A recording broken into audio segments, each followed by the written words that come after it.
இன்றைக்கான தேவனுடைய வார்த்தை அவமாக்குமோ. ரோமர் 3 அதிகாரம் 3 சொல்லுது, சிலர் விசுவாசியாமல் போனாலும் என்ன, அவர்களுடைய அவிசுவாசம் தேவனுடைய உண்மையை அவமாக்குமோ. இது ஒரு அழகான வசனம். அதாவது எங்களுடைய தேவன் உண்மை உள்ளவர், அவர் உயிரோடு இன்று வரைக்கும் இருக்கிறார் என்று சொல்லி எங்களுக்கு தெரியும், நாங்கள் அதை விசுவாசிக்கிறோம். ஆனால் ஒரு சிலர் அதை விசுவாசிக்கிறது இல்லை. அப்படி ஒரு சிலர் விசுவாசியாமல் போகிறதால தேவன் உண்மை உள்ளவர், அவர் இன்று வரை உயிரோடு இருக்கிறார் என்றது உண்மை இல்லாமல் போகாது என்று சொல்லி இந்த வசனம் சொல்லுது. அதாவது நாங்கள் விசுவாசிக்கிறோமாக இருந்தால் எங்களுடைய விசுவாசம் எங்களை ரட்சிக்கும், அந்த விசுவாசத்தை தேவன் கனப்படுத்துகிறார். ஆனால் ஒரு சில ஜனங்கள் விசுவாசிக்காமல் போகிறதால தேவனுடைய உண்மை இல்லை என்று ஆகிறது இல்லை.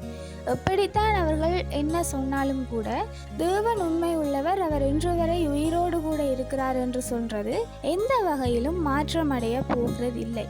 ஆனால் சிலர் விசுவாசியாமல் போகிற நிலைமையின் பொருட்டு நாங்கள் தேவனின் நிமித்தம் வைராக்கியமாக இருக்க வேண்டும்.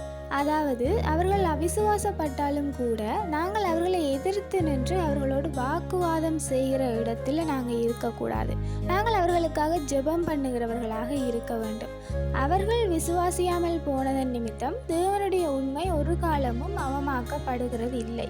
அப்படி அவிசுவாசிக்கிறவர்கள் முன்பாக நாங்கள் சாட்சியான வாழ்க்கையை வாழ்ந்து காட்டுவதோடு தேவன் எங்களுக்கு செய்ததான பெரிதான அற்புதங்களையும் அவர்களுக்கு தெரிவிக்கிறவர்களாக இருக்க வேண்டும்.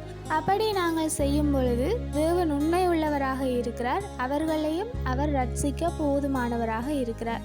Have a nice day.